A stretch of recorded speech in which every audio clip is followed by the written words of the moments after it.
šī ideja par nākamā gada jauniešu iesaukšanu, ārzemju jauniešu iesaukšanu valsts aizsardzības dienestā ir pilnīgi atrauta no realitātes, manuprāt.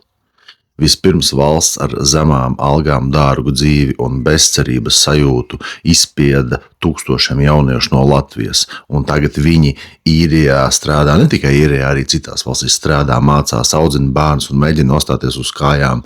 Valdība pēkšņi atceras, viņi taču mums vajadzīgi dienestam. Bet vai kāds valdībā saprot, kāds var būt rezultāts no šī visa? Daļa jauniešu nevis atgriezīsies, bet vienkārši atteiksies no Latvijas pases. Un Latviju aizvērs sev uz visiem laikiem, arī saviem bērniem. Valsts nevar atcerēties par saviem cilvēkiem tikai tad, kad vajag nodokļus, balsis vai, nedod Dievs, karavīrus, karot svešu karu.